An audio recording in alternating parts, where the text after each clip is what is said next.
Okay, there we are. Hello, everyone. We are live. We're waiting on our friend Aiden, but we'll get him when he gets here. We've also got Shelby Prokop-Millar is going to show up a little later, but right now we have the amazing left YouTuber and historian Christo Aivalis here. Thanks for And having me. No, thanks for coming on. I'm a baby streamer.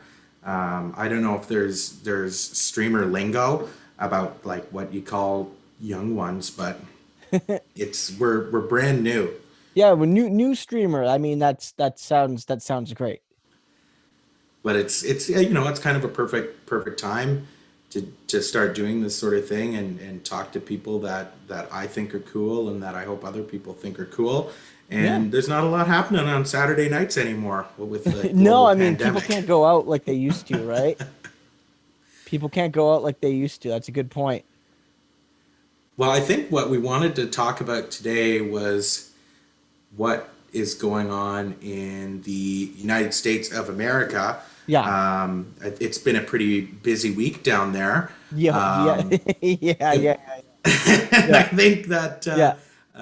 Yeah. I think I've watched a lot of shows going into what's going on, and I still think there's a lot that should be talked about that a lot of the mainstream folks aren't talking about. We know a lot of our friends are talking about what's going on, but Yeah. one of the big things I think the really consequential things about what happened this week would be the results of the Georgia Senate races. I think those are the Yeah. two most important events. It puts us like, I believe it's a 50-50 vote with Yeah. the VP casting the tie. Yeah. So maybe some of your impressions on that. I know I watched your stream the other day when they were tallying the results in the Senate. Yeah. Yeah, I mean, the result was a good one. I mean, if I'm being honest, I didn't necessarily think they would pull it off. I Yeah. wasn't, flabbergasted they did, but if you made me a betting man, I would say, okay, well, maybe they'll win one or they'll lose both narrowly. I didn't expect them to lose significantly, of course, in either race. I did think they had more of a chance than they would have right after the general election when I thought to myself, well, history dictates that um, turnout drops quite a bit for these types of runoff elections, and that generally benefits Republicans because they have a smaller base but a more reliable base based on demographics like age and income for instance. And so I thought to myself, okay, Purdue barely missed the runoff, and Kelly Loeffler, she finished significantly behind Raphael Warnock, but in a jungle primary where the two GOP candidates together added up to very, very close to 50%, kind of on their own. So I thought that the Republicans had the advantage, but with Donald Trump attacking elections with people like Sidney Powell and Lynn Wood and so many other big names, either formally with Trump or at least within like the right wing like Hmm. ecosystem, basically saying to people, look, like the contest is rigged. You might as well not try. Uh, Yeah, even the or senators. saying to some of these people like David Perdue and Kelly Loeffler and Brian Kemp and Brad Raffensperger, the latter two, Kemp being the governor and Raffensperger being the Secretary of State for Georgia, both elected as Republicans and serving as Republicans. Um, these people are all anti-Trump and they haven't earned your vote, so punish them by not voting in this. And then there were some people saying we're going to punish the GOP because most Republicans haven't fought hard enough for Trump after the election and blah, blah, blah. And when you add to that the $2,000 check issue, which very astutely, besides, say, Bernie Sanders, of course, Raphael Warnock and John Ossoff, were among the loudest voices on that in their Yeah. campaign saying, that's our goal, and it's only going to be possible if we win the Senate because Mitch McConnell won't even allow a vote on it, even though there's significant Republican support. And I think all of those things really helped. In addition to the fact that with Loeffler especially, she just wasn't a particularly good candidate. Like it's not like Yeah. they good like from a technical political perspective. neither is really like a charismatic candidate that can sort of, survive outside of Trump, right? Like they don't have a base independent of Trumpism, unlike, say, love her or hate her, mostly the latter, say a Susan Collins in Maine, who has been able to build a brand distinct from Trumpism that works in her particular state, which is why Biden could win Maine big, but she actually won her Senate race quite heavily, which is very rare in today's politics because most voters are not split voters anymore. And so, yes, those results are significant because 50-50 is a tie, but because Kamala Harris is going to be the vice president in a couple weeks, she is the tie-breaking vote. And so not only is it the case that if you can manage to get every Democrat to vote on an issue, which isn't always the case, we'll see with Joe Manchin and some other particularly conservative ones, but if you can get every Democrat on board on an issue, it will pass, because even every other Republican being against you means Harris can carry it over the finish line. But it's also crucial for committees. And the party that controls the Senate, and again, with the tiebreaker understood, the Senate majority leader is no longer Mitch McConnell, but is Chuck Schumer. The Democrats have a control of the agenda about what legislation gets on the floor, and also has a greater say at the committee level. So, for instance, Bernie Sanders is very much likely to be the Budget Committee chair, one of the most important committees in the Senate, because the Senate committee chairmanships or chairpersonships are based on seniority largely. That's the way the Senate does it. And so Bernie, being not a super long-term senator, he was only elected in 2006 to the Senate, is nonetheless the highest ranking. Bernie's not a Democrat, but he caucuses with them. So for institutional purposes, he's a Democrat when he sits in the Senate. Will get that chairmanship. And it's much like how in the House, it wasn't just that, now Nancy Pelosi is speaker and you can now have the Democrats can bring up certain legislation and what have you. It's also that committees are now controlled by Democrats. And so when it comes to calling witnesses and what the committees choose to study and emphasize or de-emphasize, you have a greater say. So it's like, those are things that you won't see day to day necessarily, but that actually matter quite a bit. 51-49 versus 50-50 means a lot in that context. Yeah, I think those are all great points. And to those two races, and maybe just before I get into that, I'll say hi to our friend Aiden, who's joined us. Hi, Aiden. How are you? Hey, thanks for having me on. Just had some technical issues, but I'm very glad to be on here. So thanks a ton. No worries. Thanks for joining us. Aiden is the editor-in-chief of the Canada Files, which is a great socialist magazine running online. Lots of great content talking about foreign policy, imperialism, and all of the wonderful things that the Canadian government is involved with abroad. And we're just right now, Aiden, we're talking about the two Georgia runoff elections, and particularly to echo what Christo was just saying, I did not anticipate them pulling it off. I think that they would have been able to pull off Raphael Warnock for sure. That, I believe, is a special election.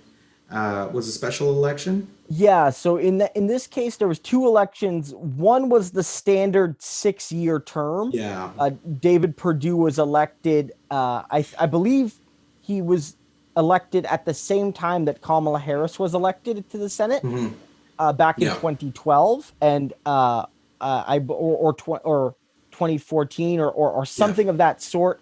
And it was coming up on his term. And then he was due up for election. And then Kelly Loeffler was appointed to the Senate by Brian Kemp. Ironic, given that she started to attack him for not being sufficiently pro-Trump, but to replace a retired senator. So basically the way it works in the U.S. Senate is if a senator retires or dies or whatever, then the governor of that state can sort of unilaterally appoint anyone they want. And then that person will have to face an election at the next annual election. Yeah. And that election confirms them, but they will still only serve the remainder of the 6-year term. So basically, that election has to be reconfirmed in 2022 because Loeffler was replacing a senator originally elected in 2016. Yeah. And so his term would have ended if he served the whole thing in 2022. So that means that Warnock has to run again in 2022 to win a full 6-year term. So it was especially important in some ways to win the Ossoff race, which, as you know, is harder to do because that locks him in for 6 full years, which is significant to have, Georgia, which maybe is becoming purple, but is still pretty red leaning, to have at least one Democratic senator for the next half decade. And it's also important to recognize why the Ossoff one was a big win as well was Perdue was an elected incumbent, and historically they enjoy a bigger incumbent advantage, whereas Loeffler has never won anything. Loeffler, again, was appointed and has never actually won that seat. So she was seen as a weaker candidate in performance, but also she didn't have the existing legitimacy from the Georgia electorate that Perdue had, right? Like Perdue was originally elected by the people of Georgia to serve as senator at least once, right? So that one was a bigger surprise to me as well, to be honest. But again, I was surprised, but given Trump's buffoonery, it didn't shock me as much as it would have even a week or two prior. I think he gave a lot of people permission to not vote Republican given his conduct. Whereas if everything else remained the same, but, a couple days after the election, even if he was slow, Trump would have come out, congratulated Biden, said, I'm going to attend the inauguration. I'm going to help with the transition. There's no way the Democrats win those seats. There's no way. If Trump is less of an egomaniac, the Republicans control the Senate. Yeah. So, Christo, I'll maybe get your idea on this. So, with Georgia, I think it puts the Democrats in a really good situation. Control of committees, I think, is really important, and I don't think it's being talked about anywhere. Really, I've seen some pieces, some good memes online of Bernie Sanders as the incoming chair of the Senate Budget Committee, which is great. Now, I think that the 2022 midterm is going to be the big test on if Biden, Kamala, if the Democrats are able to, follow through with some of these things that they're talking about. And I think that plays right into Raphael Warnock's seat when he's back up again in 22. And I think we have a couple other big ones that are coming up that year as well. I don't have it up, but I think if Joe Biden can pull off a couple of good things for working people in the United States, whether it's $15 minimum wage, whether it's stimulus in the short term, and some of the other things that he campaigned on that actually were okay, I don't think he's going to get clobbered in the midterms. But if he doesn't do those small, tiny things that he did promise in the campaign, I think he's going to get clobbered. Yeah, I mean, a couple things to look at here is historically, a president does take a step back in the midterms, following their election. It happened to Obama. It happened to many others. So statistically, it's likely to happen to Biden. And the problem with that is he's got no margin for error. The Senate is literally 50-50, and there's never been such a small House majority, right? Like the House it's been a long time since the House of Representatives has been this close. And so it's not as if he has a buffer to play with, like Obama did even, right? Where Obama had, a significant majority in the Senate. And so even as he lost the House pretty much right away, he kept the Senate for a little bit longer. He kept the Senate until 2014, I believe, is when he lost it. and then was unable to start appointing judges and things like that. And so that's the concern. The other side of it is Trump is legendarily unpopular. Biden is already more popular than Trump has ever been. And also, I think that there is a chance that if the recovery from COVID is quick, and maybe it will be, I'm not necessarily optimistic, but let's say it is, and jobs start coming back, the economy starts pumping again. There is a chance that he could be a beneficiary of peaking at the right time. If things start looking really good in late 2021, early 2022, then he could ride that to some success. Yeah. Another thing to look at, and it's not just on the Democratic side, is the Republican side, because the Republicans, obviously, they feel they have a good chance of maybe taking the Senate back, maybe taking the House back, and they only need to take one of the two to really just stop Biden from doing anything. They also, I think, are going to deal with a potential fallout from Trump. And Yeah. maybe it's bluster, and I'm sure some of it is, but there's been a lot of people in the Trump wing of the party threatening Armageddon against anybody that wasn't a Trump loyalist. Yeah. And Yeah, this there was Yeah. something. Cal Kulinski was a video I was watching that was great. Eric Trump was basically threatening, yeah, full-on civil war within the party. And I think getting back to one of the earlier points made, I think basically the Senate wins are actually great because, to me, look, I don't think the Democratic Party can be saved personally, but at least it gives them no excuse. You have to go do these things. And if they do actually do some stuff, then okay, all the credit to them. But if they don't, then people can start organizing and people can move past that idea. So I'm glad to see them win. I think I'm not sure about. I think Raphael Warnock did tone down a little bit during the race, but it sounds like he's at least seems solid enough. But definitely Bernie basically being the budget chair, being the budget head is it's gonna be fun. It's gonna be fun because I still have a ton of respect for his race, the work he did there. So, big times ahead. Basically, they got 2 years to really to get stuff done. Obviously, I don't think Medicare for all is going to happen because Biden already said he'd veto that. But if they actually do 2,000 monthly checks, 15 minimum wage, they don't even have to do much.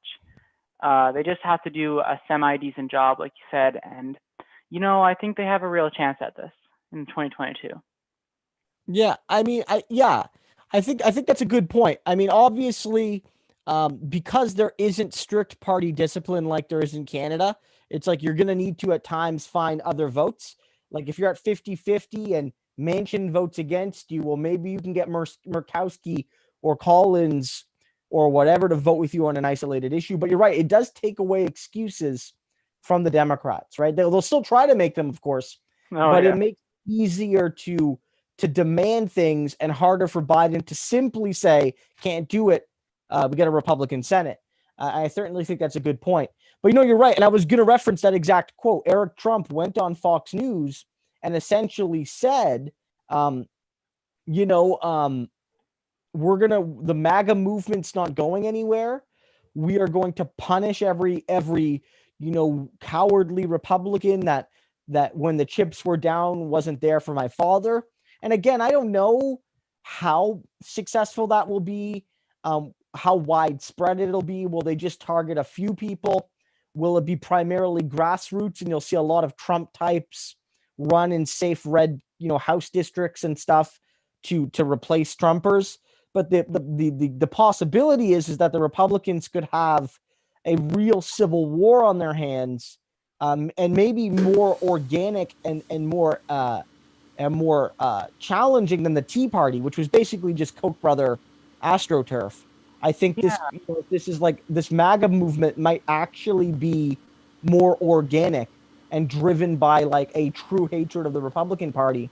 That the possibility could be that it could divide the Republican Party, and there's also the possibility that they could become less electable because you'll see more and more, frankly, like QAnon supporters running, and there will be some districts that maybe they can't win, and that could cause issues because you literally have QAnon supporters, you have Nazi sympathizers, and I'm not throwing that word around lightly. You literally have people that are effectively Nazis in the Republican House now, and if those people keep winning primaries, and they start winning primaries in districts that aren't are plus 15, they're going to cost the Republican seats, right? So that's something to also look at. Yeah, for sure. And you actually mentioned something, and maybe this is a question I'm actually kind of curious about. Yeah, for sure. Do you think basically, let's say, obviously there's a lot of leaning towards Trump running in 2024 if he doesn't get impeached. But do you think maybe if you want to have more long-term power, it might make sense for him to actually run for the Senate or the House and basically be able to be there for like 10, 12 years, build a MAGA movement, and then bring it to Eric Trump or someone like that and be able to keep this going for decades? Like, don't you think I don't know. It's just an idea popped in my head, but it's kind of a scary thought now that I think about it. I mean, I think that's an interesting point. I've never actually thought about like Trump running for other offices. I think one challenge is his age. Like, I mean, he will in 2024. He's going to be about the age as Biden is now, so in his late 70s. And I don't want to assume too much, but he's not the most healthy individual. Yeah. And so the odds of him living to say 90 are maybe less than say Bernie Sanders or even just a whole bunch of other senators in their 80s. I don't know. And so I think that, like, if Trump was in his 60s, I think that would make a lot more sense because if Trump can find a state he's popular in, he can move there, and he can win a primary and then just be there. Yeah, I think that's an interesting point.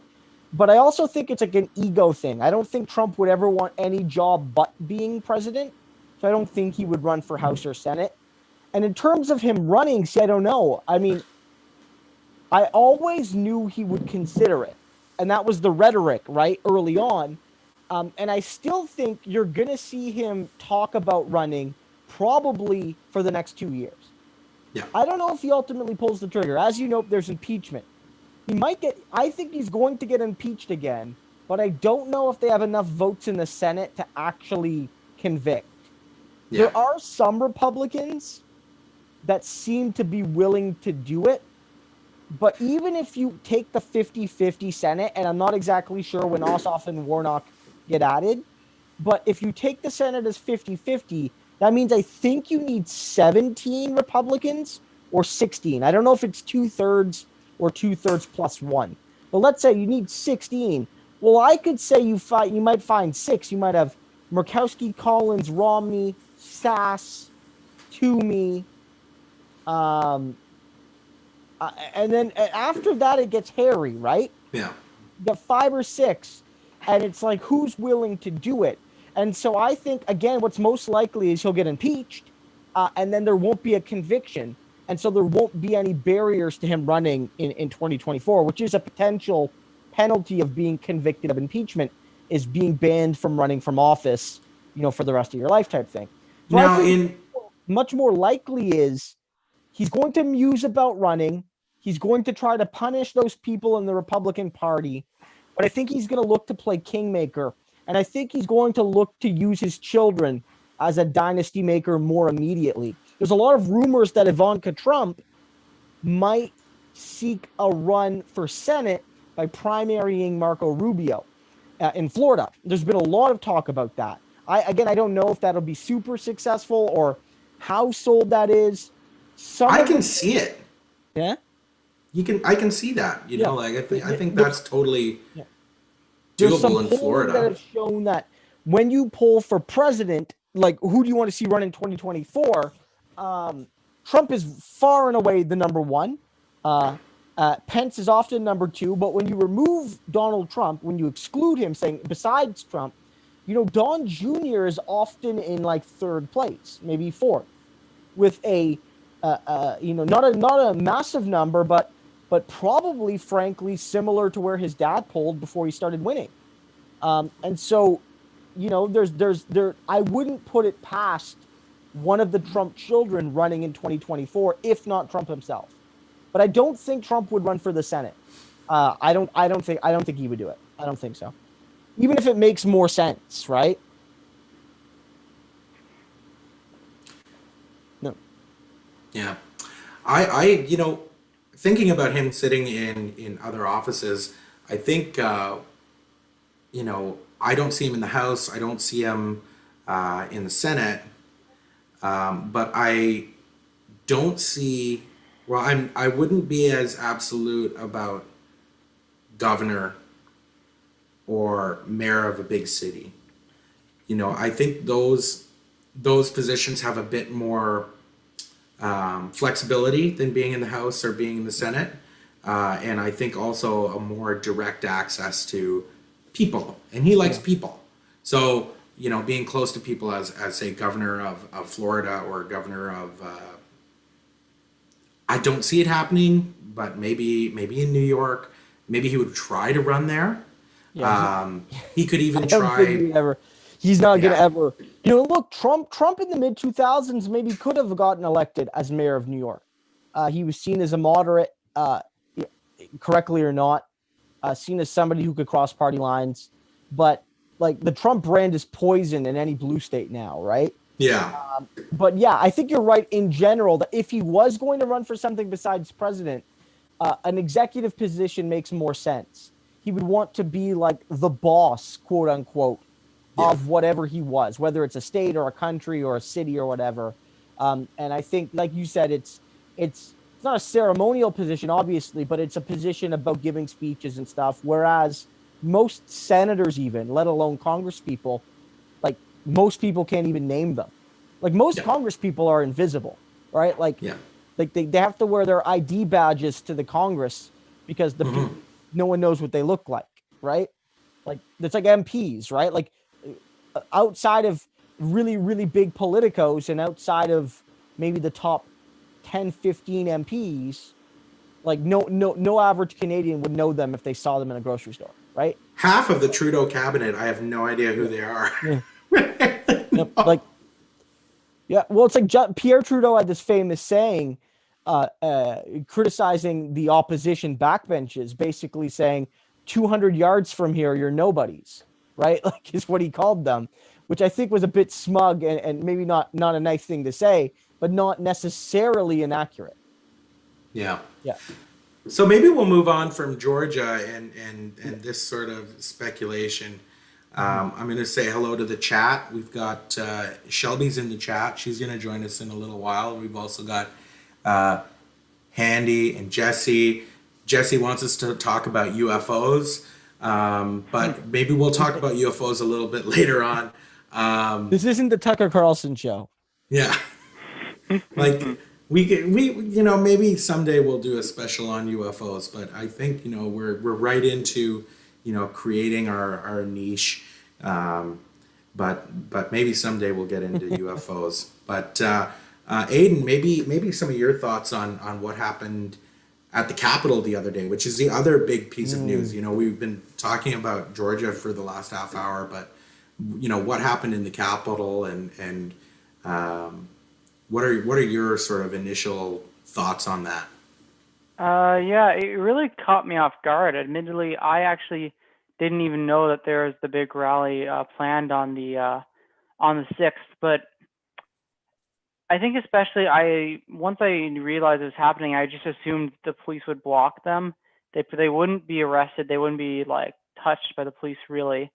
But I just thought basically that would be the end of it really. And then to see the videos of the police basically just letting the people through so easily. Basically, at that point, I realized like things were really going down there. And yeah, it's honestly, it's quite honestly really disgraceful. What happened there? For sure. I think basically the conduct, especially of the Capitol Hill police, to basically not resist, kind of shows the rot within policing, and it's part of the reason why I don't think you can really reform police as an institution. But I guess the biggest thing there has been in terms of the fallout. I think Trump getting impeached would be good. Honestly, I think it would be. I do think basically there is an irony in the sense that basically the war crimes he's committed, the repeated attempts to invade like Venezuela, Nicaragua, a lot of these countries abroad, basically that isn't where he gets impeached. It's basically a U.S. institution, and I think that's justifiable. It's definitely justifiable to impeach someone based off the actions in which he did. But I just think it says a lot about the kind of American politics, and I'd say politics in general, that basically the breaking point was never really like war crimes abroad or imperialism. It was targeting a U.S. institution. That's when it mattered. Yeah. So. Well, I mean, yeah, I mean, it makes sense in a morbid kind of way because, like, one thing Trump does share in common with recent presidents is that they are indeed war criminals, right? Like, Yeah. so it's like it would be almost unfair to impeach Trump for war crimes because you didn't impeach Obama or Bush or Clinton or Bush or Reagan. Carter probably did some light war crimes at least. You know what I mean? And then like they've all done war crimes. And so, but Trump is the only one that sicked his supporters on the Capitol. But you're right; it was a weird day for a lot of reasons. Because I mean, I watched a bit of that rally, and I made a video on Rudy Giuliani asking for trial by combat, and like, it was weird because like it was like a standard bonkers Trump rally, and they do these all the time, and it's like this one for whatever reason, and I think you're right.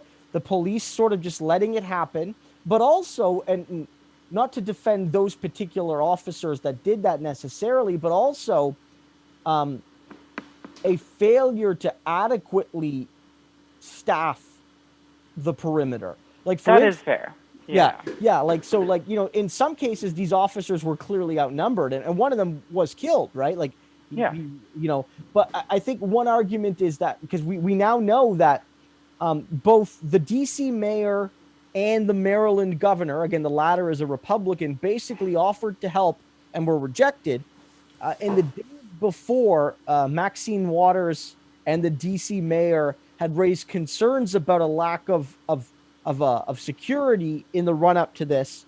And we now know that the National Guard was called fairly early on and was not deployed.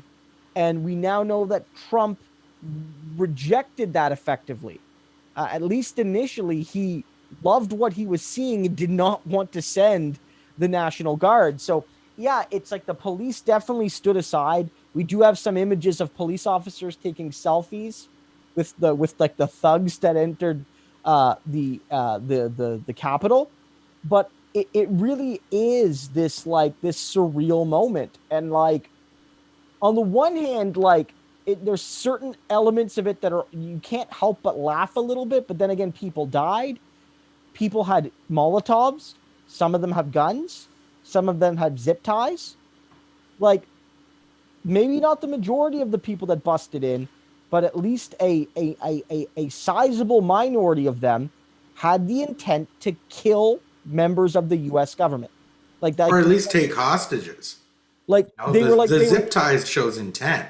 Yeah, like their zip tie. Yeah, like they were like probably anyone they could get their hands on, but they were chanting "Hang Pence," right? Like they want to hang Mike Pence because he didn't do the thing he can't do, right? Like it's irrational, but it was this sort of terrifying moment, and I think the reality sunk in a little bit because the morning after, there was a poll done by Morning Consult, which is a decent pollster, showing that 45% of Republicans supported what happened. But then by the next day, that had fallen to like 10%, 15%, showing that like as the images started to come out and stuff, I think people realized like just how bad it really was. It was very scary. Yeah, I think you know, I watched your video that came out. My partner and I were watching. We were watching the rally. We watched Trump when he was on, and then saw your video coming out with the you know, trial by combat and all of this sort of thing. Yeah, and I thought, it's just Yeah. unhinged Donald Trump rally. You know, it's all good. Like, it's a short drive from the White House. I'm sure he was happy about that. And, you know, and the next thing you know, I think the police who were there just said, you know what, we can't hold these people back. Open the gates up, and you never know. Thank you to the person that commented to boost the algorithm. We'll give a quick shout out to the chat here. We've got some good ones here. Brandon says light war crimes. That's a new one. But Jimmy Carter, if we can get confirmation there, that'd be great. Butterino, what's up, liberals? That's great. I don't know if we have any liberals in the chat tonight. F's in the chat if you're a liberal. So I think really what we're seeing is that there's a possibility that Donald Trump will be impeached in the House. Yeah. I don't think it's going to happen in the Senate. And I think that he's going to go to Florida or to Scotland and sit out the inauguration. But though, you know, I heard the one point is why he's going to skip the inauguration is because if he does not, if Joe Biden becomes the president on that day, if Trump was there, he'd have to ask permission to use Air Force One to go somewhere. And yeah, I'm not sure, right? I mean, I've heard rumors. I mean, clearly he's not going because, like, his ego won't allow it, right? Like say what you will about Hillary, she showed up. And I assume that Bush, did Bush Sr. go to Clinton's inauguration? Well, actually, we know this. The last president to not attend the inauguration of their successor was something, it was in the 1800s. So it's very rare to not attend the inauguration of your successor. And all the living presidents except for Jimmy Carter are going to be there. And Jimmy Carter is very elderly, and with COVID, it's probably not safe for him to travel. One of the rumors is, and I don't know if I buy this, but when Twitter was writing out their rationale for banning Donald Trump, they had a whole bunch of things there. One of the arguments they made was potential indication that by Trump announcing he wasn't going to be at the inauguration, it would give his supporters permission to attack the event because they knew Donald Trump wouldn't be there. And so I don't know if that's the case, but I really think it's based off just pure ego, I think. I really, like, some people are saying, oh, he's going to flee the country to escape prosecution. But no, I just think he's kind of a baby, and he doesn't want to go. That's yeah. I don't like. And I think realistically that, you know, if Donald Trump is charged with anything, Joe Biden's going to pardon him. I don't think Biden would pardon him necessarily, but I just find it very unlikely that he's going to face criminal charges now. Or at least like true criminal penalties. I think it could he face some pretty hefty fines and civil consequences for some of the stuff that's happened with his companies. I could see that. I think Biden's strategy for the Justice Department might actually be fairly hands-off, which is maybe the right thing to do. And what Biden should say to the Justice Department is investigate him, but don't railroad him and don't fully ignore it. And like let the chips fall where they may. That's probably the right thing to do, honestly. Like if you have evidence of him doing crimes, and you charge him for doing crimes, but I don't know. Now the real question is going to be, will Trump pardon himself? And there's a real debate about whether he can do that because the pardon power is really broad, like on purpose. Like in the Constitution, there's not really a whole lot of exceptions to it. The only thing we know is that Trump can't pardon people for state crimes. So like you can pardon someone for a federal offense, but not for a corresponding state level offense. But so Trump couldn't pardon himself even for the charges he's facing in New York State. Can't do that. But Yeah. what if he gives himself a pardon? The question will be, if that's challenged in court, would the Supreme Court hold up the ability of the president to pardon themselves? It's never happened. I mean, Gerald Ford pardoned Nixon. Nixon quit, and then Gerald Ford gave him basically a non-conditional preemptive pardon. And even then, a lot of people argued that what Ford did was probably not constitutional. That you can't pardon somebody like preemptively like that for like anything. But it never was tested in court. And so if Trump gets really egregious with his pardons and starts giving his whole family like a preemptive pardon for the entirety of what they did while Trump was president, then there could be court challenges based on that. And I don't know how those are going to go. Yeah, I think that'll be interesting to see. You know, I don't think he's done a significant pardon yet. Oh, he has. He's done some awful pardons. Yeah. He's pardoned some war criminals. He pardoned people that murdered civilians, including children in Iraq. Oh, the Blackwater people. Yeah, like basically like, you know, just like hired gun terrorists. Yeah.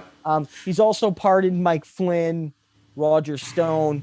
And some people are saying like as ugly as these pardons are, like he might be saving the last ones for like the last couple days, right? So like I don't know who else he could pardon. But I think the big one is like he might pardon, like there's been rumors that he's going to give Rudy Giuliani a sort of universal preemptive pardon.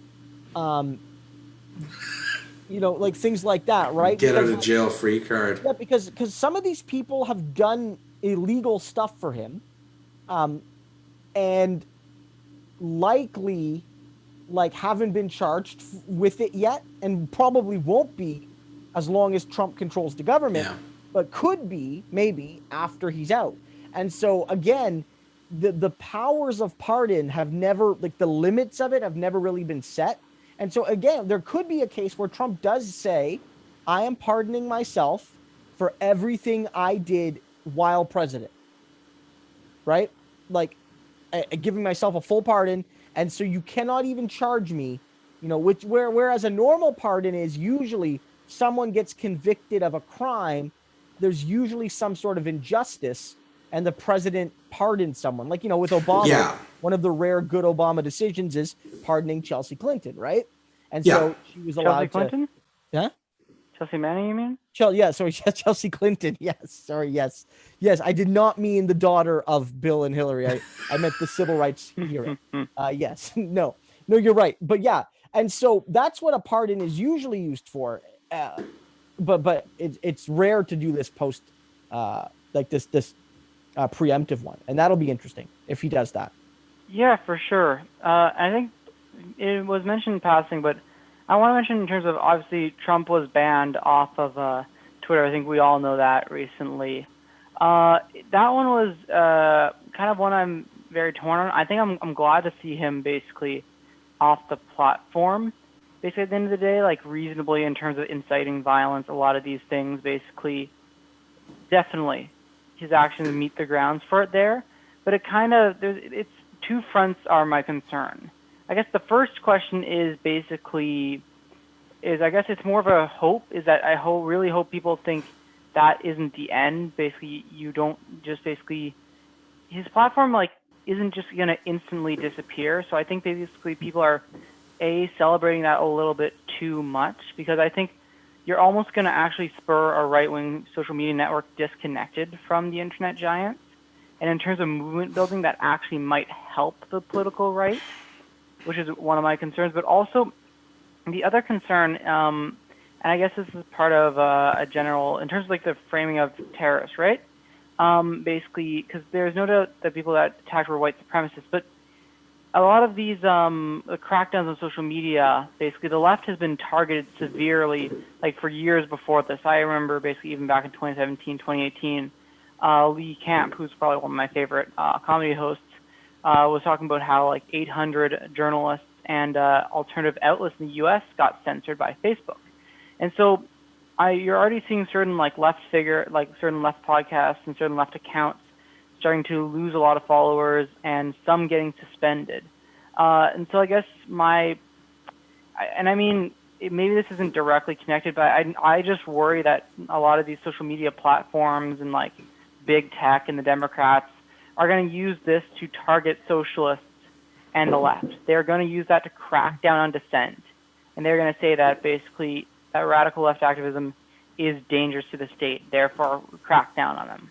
They don't get a platform. That's really my concern there, because yet again, I want to make it explicitly clear, I am totally in support with Trump being banned because he absolutely met the conditions for that. It's just, I just hope people look at the bigger picture a bit, because if they don't, then that's to the political right's advantage. Yeah, I think it in this instance it's okay to feel happy that Donald Trump has been banned from Twitter, and that it is also okay to feel like we're staring down the barrel of Patriot Act 2.0. Yeah, and exactly. and I think that's valid, with the ability for Joe Biden going out and putting out statements saying that we're going to look into this, and even going back to Barack Obama calling social media the enemy of democracy or something in his new book, and that we have to crack down on this. And it to me, it reads in cracking down on net neutrality, cracking down on what people can do or say on what I believe should be a public utility. So I think that, having this discussion, the three of us, we live in Canada, I think there's a couple of different things. We don't have the same free speech and laws based in a constitution like the First Amendment in the United States. It's a little bit different here in Canada. But looking at how closely Canada and the US work with each other, and how much closer the US and Canada are going to work with each other now that there's a Democrat in the White House and Trudeau in the Rideau Cottage. I was trying to think, he's not in Sussex anymore. No. But I do think that the next frontier over the next couple of years is going to be organizing online and defining what people are going to be able to do. That's why I think it's really important that there's a left media ecosystem online. I think it's really, really important, and I think that left values should also include freedom of expression, freedom of speech. We're not hurting anybody here calling Jimmy Carter a war criminal, but, I think it's okay. Yeah, I mean, again, I think there's an important, point raised here, which is Trump was never necessarily banned for a lot of his hateful speech, right?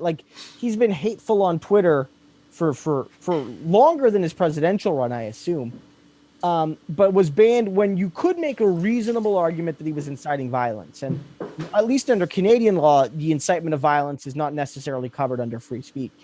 I do think there is some validity in making the slippery slope argument, or the suggestion that right now people might be receptive to cracking down, and so it's a particularly dangerous moment because you don't want to allow anything nefarious through this window. On the other hand, as has been noted, before this, the left was still being cracked down on, right? The left has never not been silenced. And I don't know if there's ever really been an indication, from my perspective, that us supporting a crackdown on right-wingers has made it harder on us, right? For instance, I don't think fighting fascism made the Cold War happen. I think the Cold War happened because of communism being antithetical to liberal, capitalist societies. And so, yeah, of course. Yeah, so I sort of think we need to, on the left, have a balanced discussion, and we need to be able to say that free speech is only for people that are good faith about their support of free speech. And I'm not a lawmaker, but like Richard Spencer, I don't know. I could find it if I just had a few minutes. Richard Spencer, one of the Nazi that got punched on Trump's inauguration day, kind of come full circle, would often talk in public about the left's assault on free speech, the left's assault on liberty, on democracy, on the ability of good, regular American Joes and Janes being able to express themselves, as the economic and political and liberal elite silence them. And then when you listen to him when he's in his like 4chan type spaces, he did this like small podcast. He said, I'm against free speech. I'm for it now, but when we're in power, we're getting rid of it. And so I do think, frankly, like there's a time for principle and then there's a time for crushing your enemies.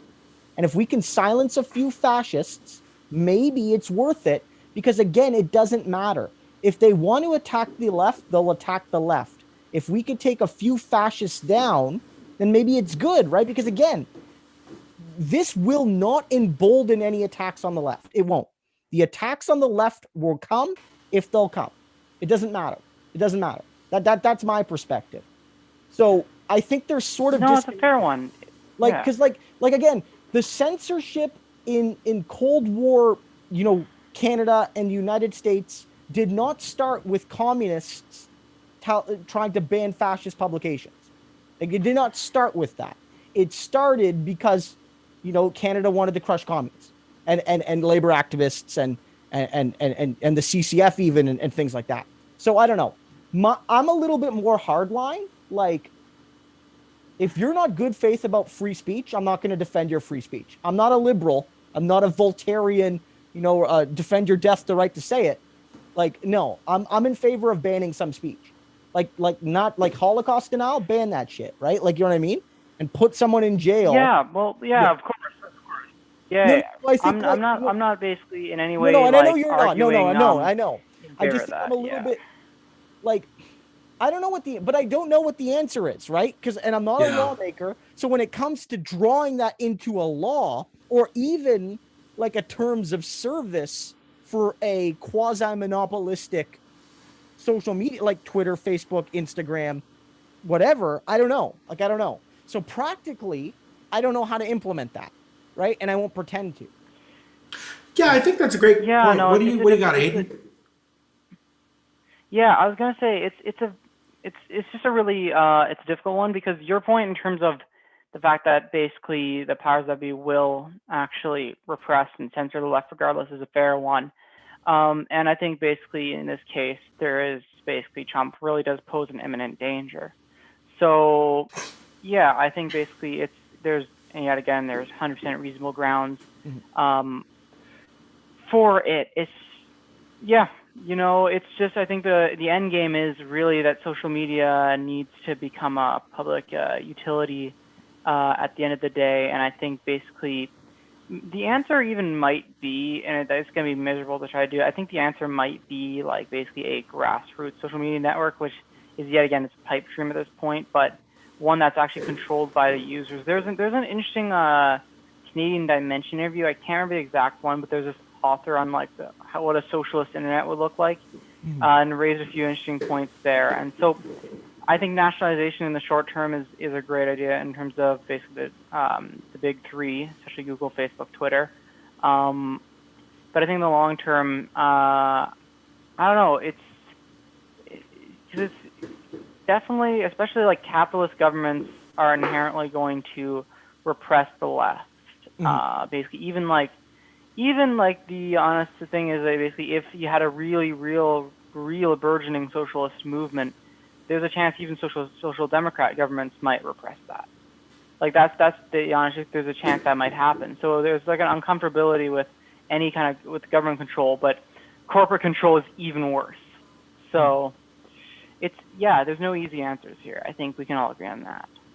Yeah, and that's a perfectly fair point, and I do think that you're right to ask for vigilance. Like even to say like, look, it's good Trump got banned, and frankly, it's good that some Nazis got banned, but also I think you're right in noting like Patriot Act stuff. Watch out for it, and I think that's not a a mutually exclusive argument. Yeah. For instance, some people are saying we need new laws and all these sorts of things, but you don't.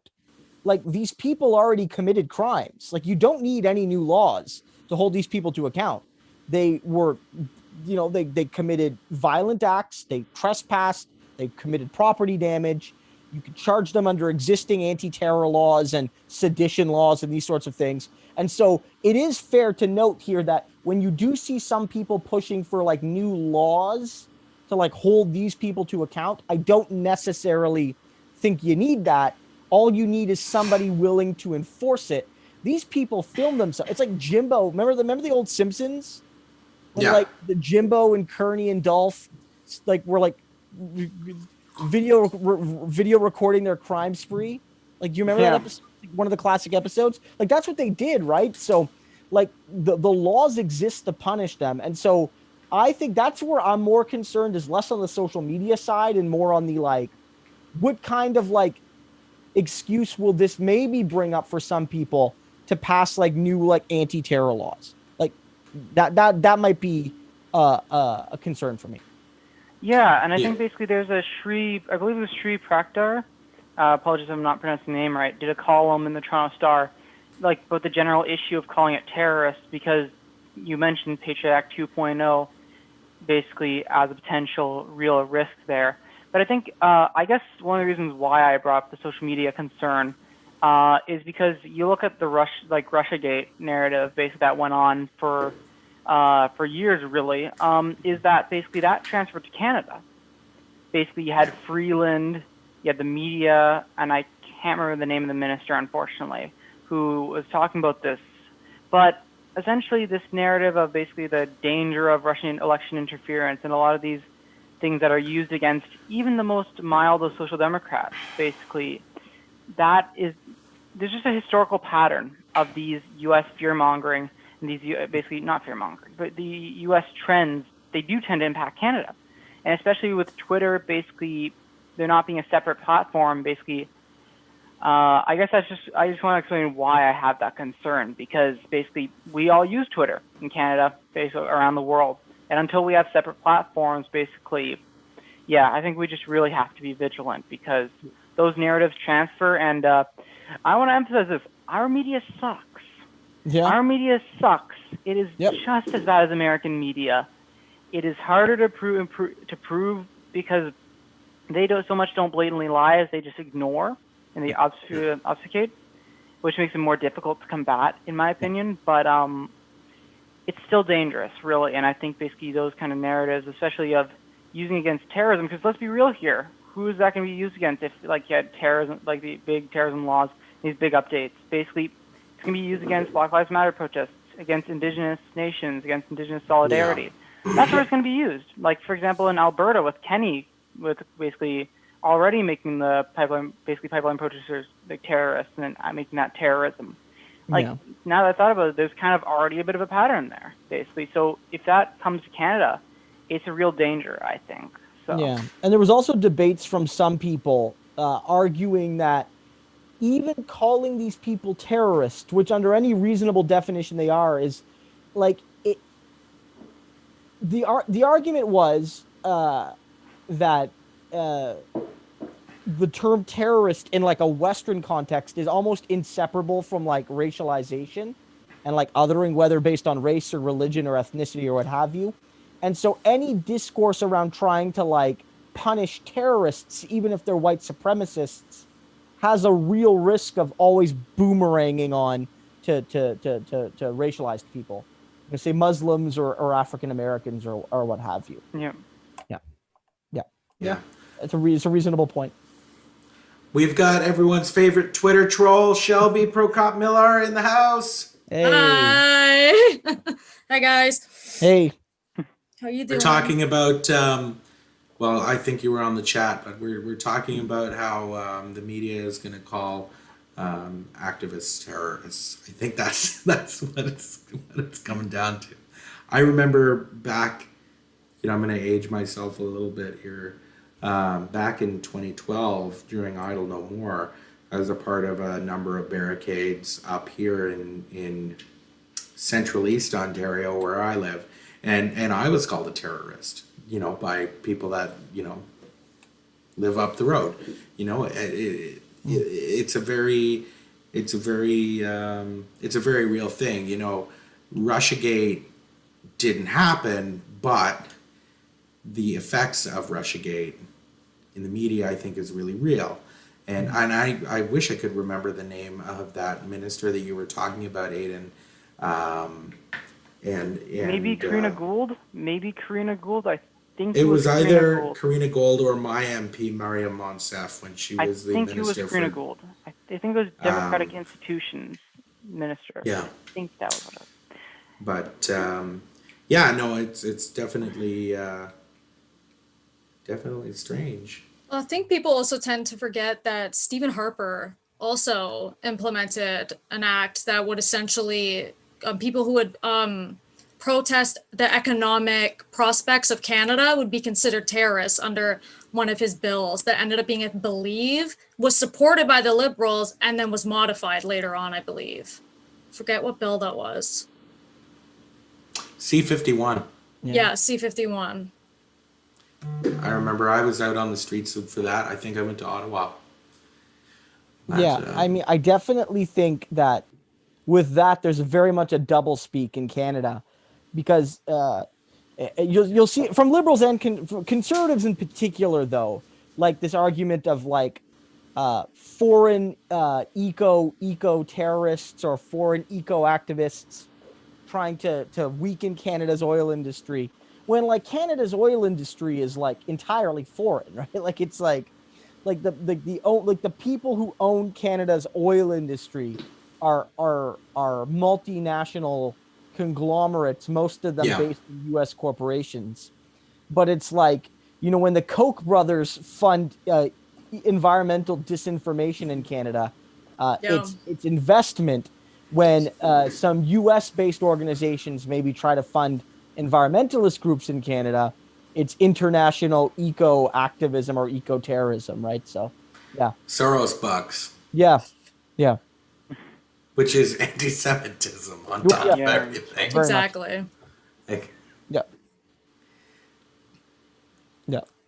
I hope everyone who's watching is getting a good view at the shenanigans that my cat has been up to for the last hour or so.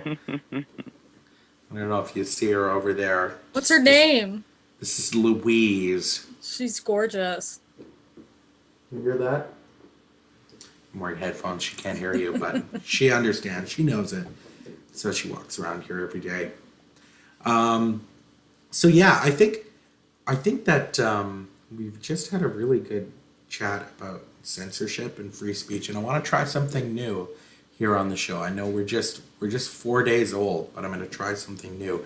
And I've pulled up a couple of my favorite Donald Trump tweets from 2009 until now. And let's look back into what was. Just gonna see if I can get it. Okay.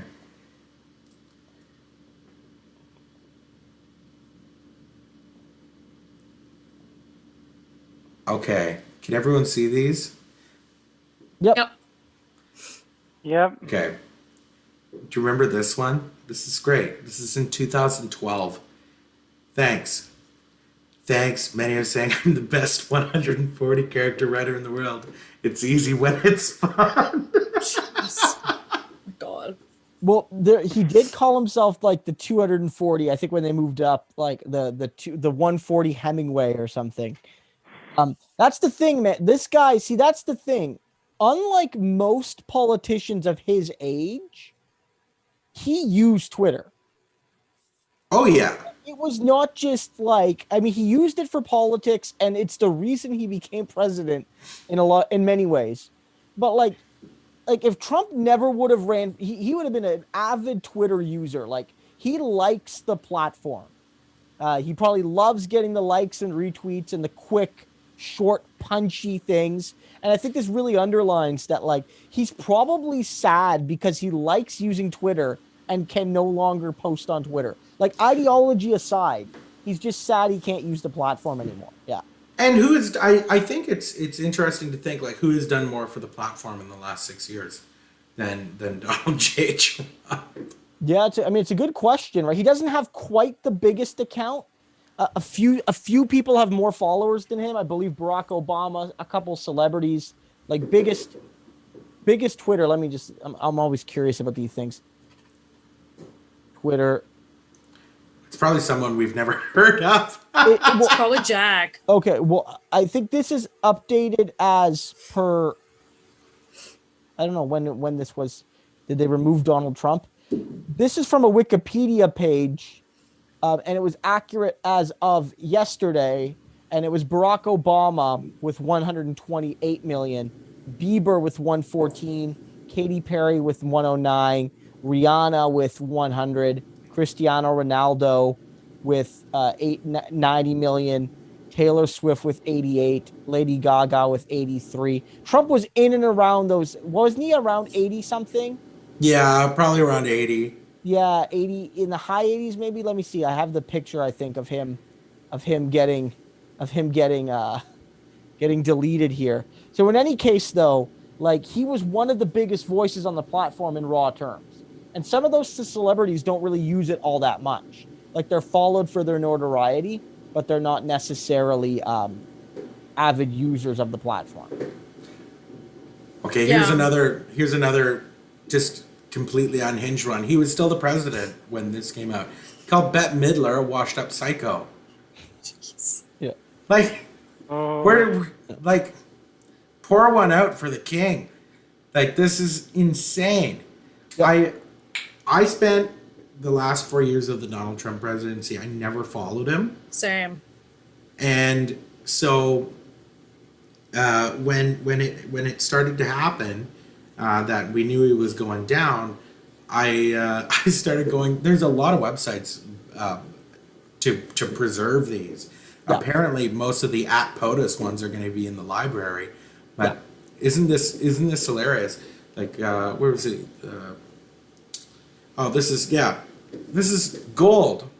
American diplomacy. The last 40. Why would Kim Jong-un insult me by calling me old? And I would never call him short and fat. Oh, well, I tried so hard to be his friend. Maybe someday that will happen. Yeah. I don't, this is before Donald Trump went and knocked on the door at North Korea. Didn't he call him Rocket Man before this? Yeah. Yeah, like it's wild, right? I remember this. I remember in the run up to 2016, like when he won, he actually did get a little quiet on Twitter in the final few days. Kellyanne Conway, I think, took away his Twitter for a few days, and it might have been one of the reasons he won because it took away an opportunity. And the worry was, or the hope was, that he's president now, so he's gonna be too busy for Twitter, right? Like, so like his Twitter's gonna mostly become, very formalized, and he's not gonna be on it very much, and like. He was on Twitter, perpetually, right? But yeah, you're right about the POTUS accounts. All those accounts are archived for official records, and I assume that someone, and maybe the Library of Congress themselves, knowing that Trump barely ever used that official account, has archived all of these tweets. Like Twitter. Oh Twitter yeah. I found a website today that's been taken all the tweets of. At real Donald Trump from when he started in 2009. Yeah.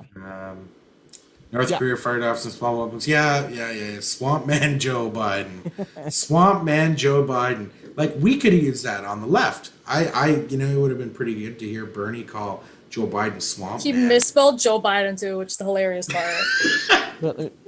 With an A instead of an E. Oh, that's great. Yeah. And he calls him low IQ individual. Yeah, geez, yeah, look at that. Like, I can't spell either, but it's pretty funny, considering he's a super genius. BID. Yeah, it doesn't even make sense on the keyboard. Like, I'm trying to think, is it a typo? I don't know. Maybe he did it on purpose. Maybe. Sometimes I'm convinced he misspell things on purpose to because he thinks it's an insult. Yeah. Probably. I just want to stop the world from killing itself. It's a bit recent, but I think it's pretty good. Like, bro's literally going to be one of the reasons why we end up having like a climate disaster. So it's quite funny. Yeah, yep. Of course, I know you're not making a And point, but this let's was be real gold. here. This was gold. Obama did play a key role in Oh, yeah, getting us Obama- to the situation. Yeah, just saying. But yeah, no, of course, Yeah. Trump's been a disaster. We can all agree on the climate. Yeah. Yeah. Oh my goodness. And this back when he was giving Kristen Stewart and Robert Pattinson relationship advice, which I think is great. Everyone knows I am right that Robert Pattinson should dump Kristen Stewart. This is ridiculous.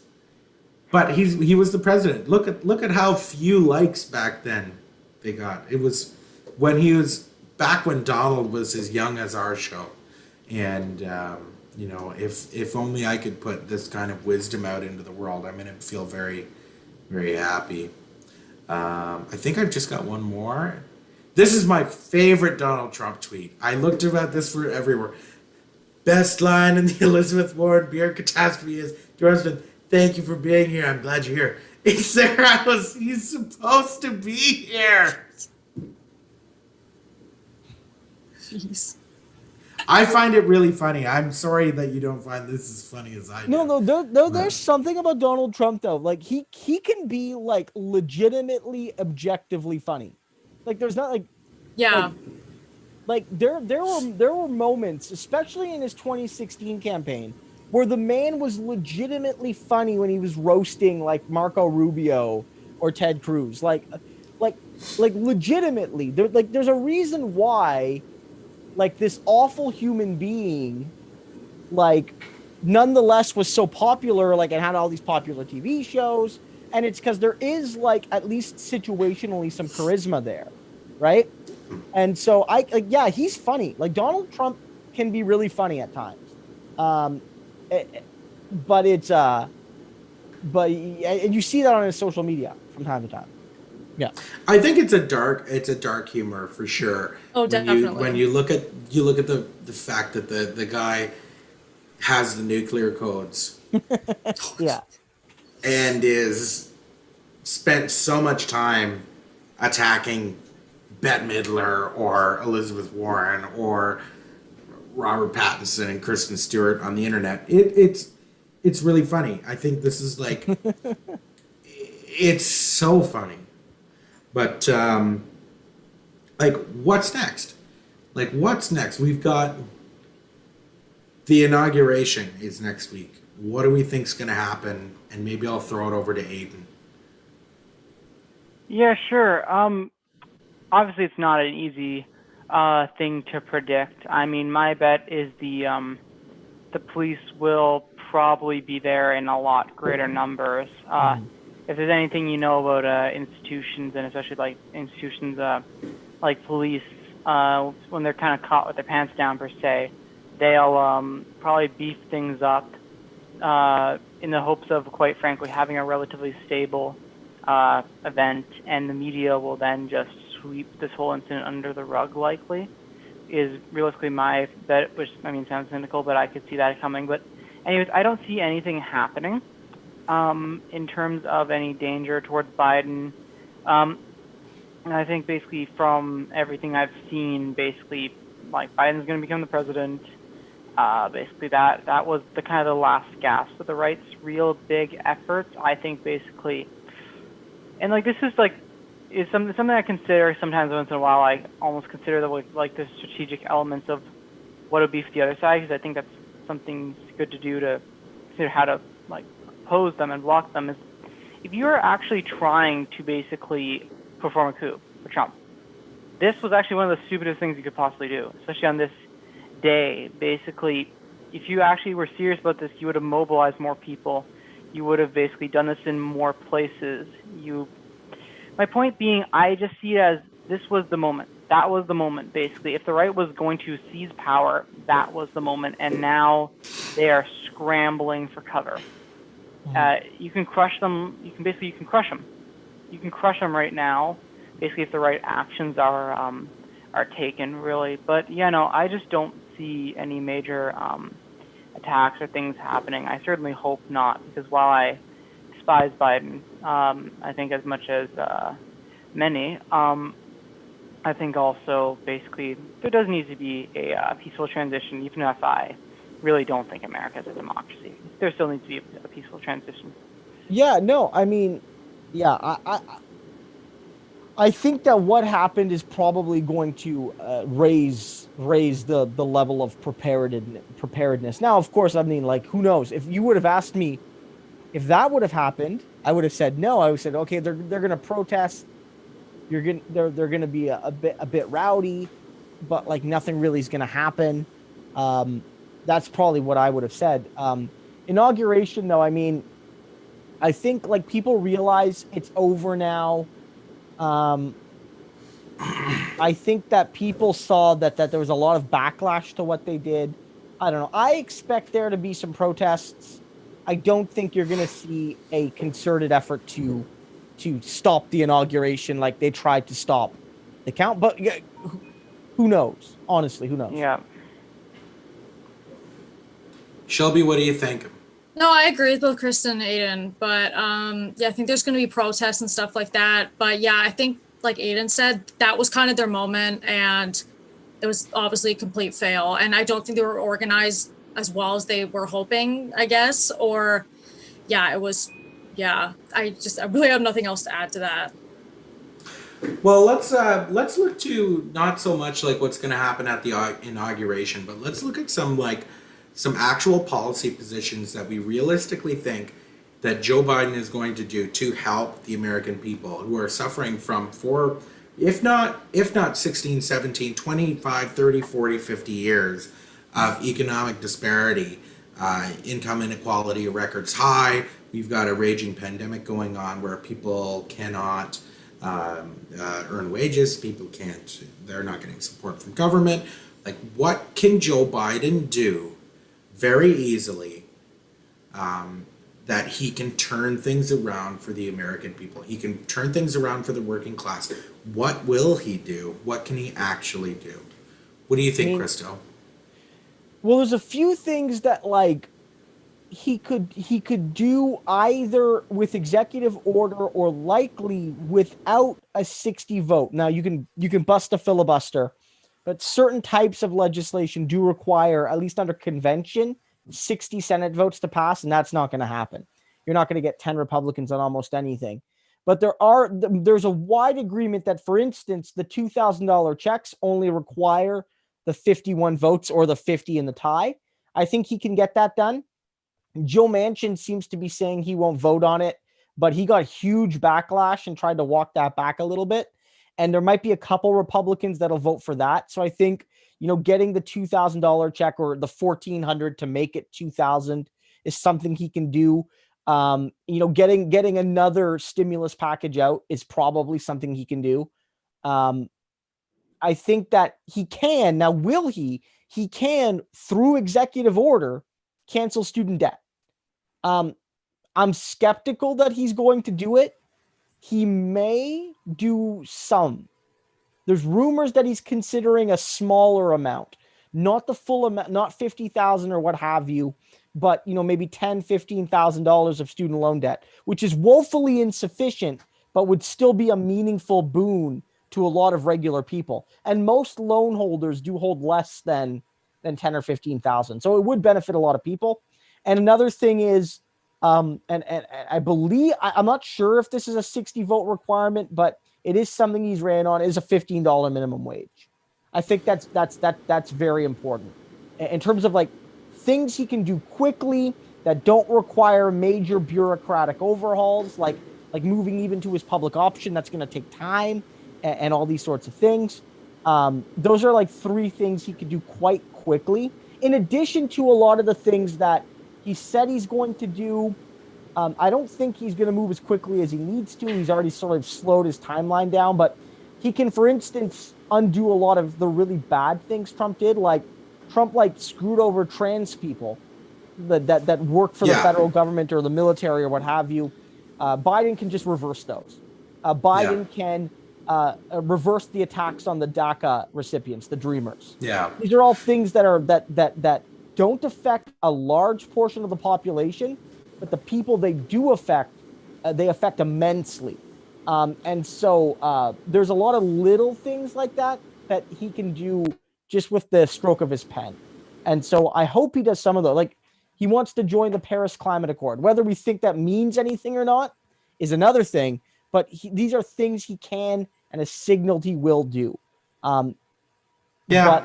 think those are good. Can we go Shelby, then Aiden? I've just got to go grab something. I'll be right back. Yeah, sure. Yeah, I agree with Christo. Unfortunately, I really don't think Biden's going to do much. I kind of said that from the start. Unfortunately, I don't think he's going to do a Green New Deal. I don't think he's going to do Medicare for all. I don't think. Yeah, he probably will. He probably will, because I remember him running on the 15 wage. But like, I don't think he's going to do much, sadly, with his presidency. He's going to be very similar to Obama, just going to sit there. He probably is going to do the same, go bring back DACA and stuff like that. But other than that, I don't think he's going to have much of a significant presidency. Yeah, I can see that, to be honest. I think Biden definitely very much worries me in terms of that. I think best case scenario, you'll see him basically just repeal a lot of the things Trump did. But it's kind of the classic centrist, center-left tactic of basically the right wing pushes extremely far, the center-left or center basically pushes it a little bit more towards where it was before. Yeah. That's the extent of it. Yeah. But in terms of like, Biden does like concern me, especially because someone who really loves reading The Gray Zone, and they're kind of an inspiration for the Canada Files, really. But basically, the head of Joe Biden's transition team for the U.S. Agency for Global Media, Richard Stengel, now he's basically urged the government to use propaganda against its own population, and also called to rethink the First Amendment. So these are the kind of people, basically, that are going to be filling up the Biden administration. And that's also part of the reason why I had concern with social media earlier, is because these are the kind of figures, the Obama figures, these kind of rabid, kind of like neoliberal, basically war hawk types, that's going to be Biden's administration filled to the brim. So I don't have much faith in Biden, admittedly. Now, obviously, I know the Force the Vote campaign was controversial, and I will accept that Jimmy Dore can have a bit of a bravado sometimes. But I think the argument around that campaign was a really good one, and I think being ruthless was what was needed in the time of a pandemic. But bigger point being, AOC, basically the squad, wouldn't even basically vote against Nancy Pelosi, right, to force the vote on Medicare for all. So I don't know if I have much faith in them to really push Biden extremely hard to get these kind of Green New Deal or get even like moderately ambitious policies. Like, quite frankly, like, I think the biggest legacy of these 4 years, in my opinion, is just going to be that people are going to finally clue into the fact that the Democrats are not ever going to be the party to take basically the movement forward in the U.S. I think basically just like in Canada, where you have a Workers' Party, the Communist Party, and I think the U.S. basically you need a mass Workers' Party, preferably a Communist Party, to really take the left forward. And you're going to need other parties too, because basically not everyone wants to go into the Communist Party. That's totally fair. But you need like a left ecosystem that is not in those two major parties. Like the Movement for People's Party is also like an example of that kind of party. I just basically think that's going to be the biggest legacy. I am cynical on that front. I don't have much faith in Biden, and I think the best legacy of him is more so going to be that, because breaking through media propaganda is tough, but I think that might be the breaking point for a lot of people. So I think that is probably going to be the most positive policy element of the Biden administration, really. Yeah, I agree with Aidan on that, because like a lot of young people are starting to get into politics now. Like both Aidan and I are Gen Zs, and and a lot of people are starting to realize that I think Biden might hurt maybe the Democrats for doing another 4 years of absolutely nothing, or even worsening their lives, to be honest, at this point, from literally doing nothing, as economic inequality is massively growing in the States. And maybe this could help the left. I don't know if it will, but I just think Biden's just going to kind of sit there, do another Obama, maybe even do less than Obama. and kind of I'm hoping maybe we'll make it worse for the centrists and maybe it get better for the left in the end. There's two schools of thought on this, like, and I think it's not necessarily one or the other, but the argument was for a lot of people that if Trump wins, it's good for the left because 4 years of Trump and then 8 years of Bernie. And like that was the argument, right? Like Trump will be so bad, and Hillary lost to him, and that shows how bad she is, and she was indeed an awful candidate. That the American people will finally realize that it's time to go with the left. Give you know Bernie, though he's basically a fairly typical social democrat, it's time to go with the most left-wing president we've ever had in this country. And give him a chance. And it looked like that was kind of happening with the, up until Nevada. But what ultimately ended up happening was people got terrified. And they went with literally the safest, most establishment, oldest. They went with Hillary Clinton. Yeah. Right? Yeah. Even as they were in the issues polling, supporting Medicare for All and a Green New Deal, even in the states where Biden was beating Bernie, often by 10, 15, like by significant margins. And so what actually happened was the right wing, the existence of a right wing government made people go back into their shell. I do think there is potential for the left, though, in times when the Democrats govern. Now, will it ultimately convince people that the Democratic Party needs to go and we're going to see the death of the Democratic Party? I'm skeptical, but we have to remember that Bernie Sanders, when Obama became president, was unknown beyond very niche circles. No one knew who Bernie was. Even before he ran for president, Elizabeth Warren was far more famous. Yeah. And had a far bigger national audience than he did. He wasn't from Occupy. Dennis Kucinich was more well known, right? And so Bernie rose out of a deep disappointment with Democratic rule. So there is the potential, whether Biden is, slightly worse than Obama, or maybe he will be slightly better, or the same. I don't think there'll be a major difference. I don't think he's going to be a lot worse or a lot better than Obama.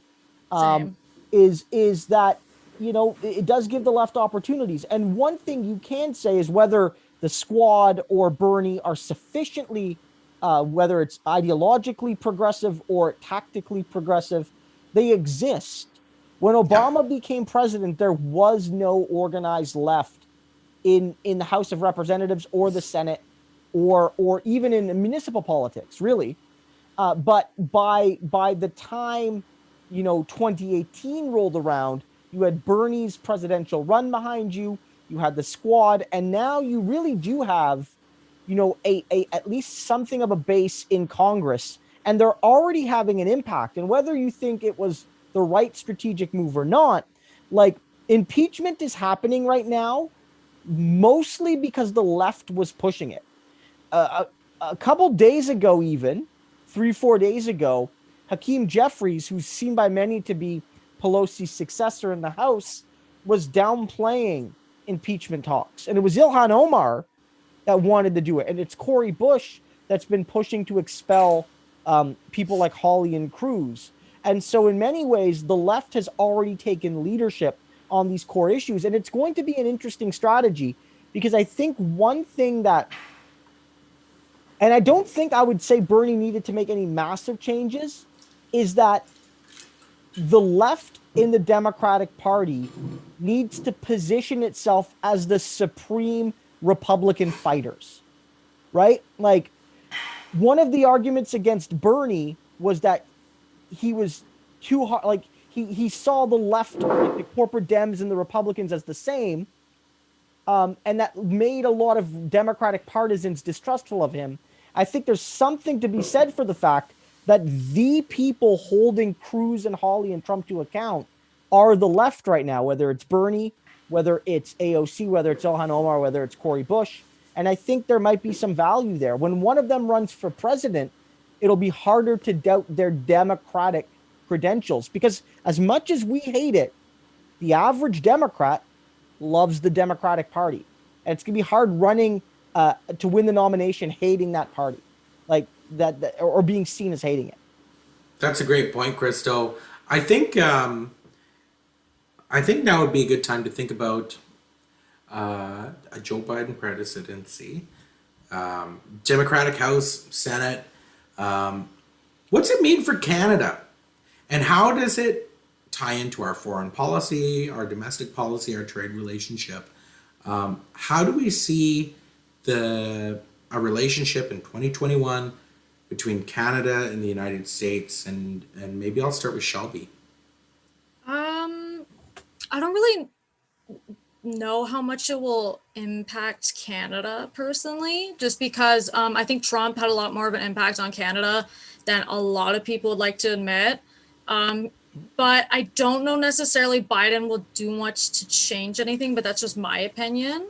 Yeah. I'm also not like super involved in American politics. I'm more involved in Canadian politics. So I can't I don't want to sit here and act like I 100% know what I'm talking about. So Totally maybe valid. what is someone who might be able to explain it better? I personally don't think it could be a lot. If anything, it could hurt. If anything, I think, because once again, the Liberals constantly run on, we can't do anything, blah, blah, blah, we can't do anything, it's not in our jurisdiction, blah, blah, blah, it's too expensive or whatever. And that's exactly what Biden does.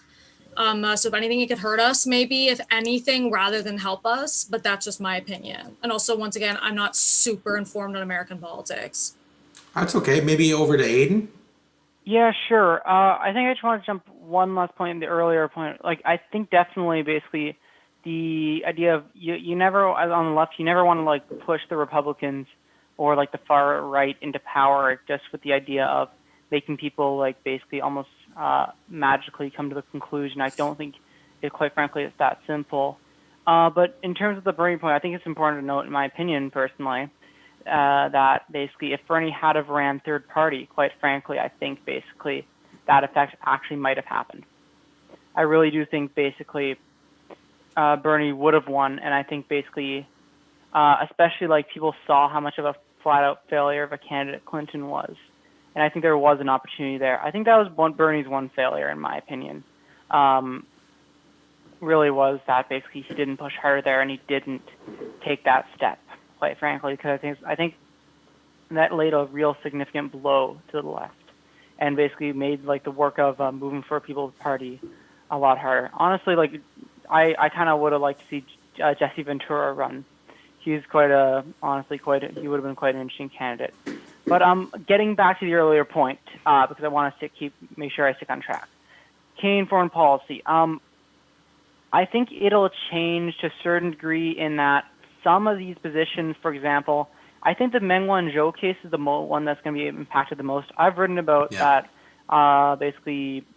Around the whole smear campaign around anyone who would defend her, basically. But bigger point being, I think the Biden administration is likely going to be open to letting that go, like letting Meng Wanzhou go back to China, and that basically will actually potentially allow the two Michaels to be freed. Now there's an interesting article, I think it was the Progress Report, and I think there's reasonable suspicions that some of these basically the two Canadians may have actually had some sort of intelligence rule, so it might have actually not been as out of order as basically the media has made it seem. Point being, though, it doesn't seem like they're being held in great conditions, so it would be good to get them back in the country regardless of the role basically that they take. But in terms of the general foreign policy, I'm not sure how much it's going to actually impact the foreign policy. You're still going to see basically Russia gating. Basically, you're still going to see basically the Cold War against China. Basically, I think the biggest thing in terms of Canadian foreign policy is that it's just going to expose it really for what it is more so. Basically, because you could just point to Trump and basically vast majority of the liberal, and even I don't know if I'd say center left, but some more conservative elements within the New Democratic Party even. Like I think maybe Randall Garrison would be a prime element of that in my opinion. Basically, I've really justified the foreign policy and kind of have stuck to that significantly. I think basically that pulls the cover off of it, quite frankly, and I think basically a just foreign policy, basically that push, I think that'll be mainly, I think it would be good for the movement, the social movements that are pushing for a just foreign policy. Because, quite frankly, we have pursued an imperialist foreign policy for over a century, really. We have never been a moderate power. We have never been the good guys.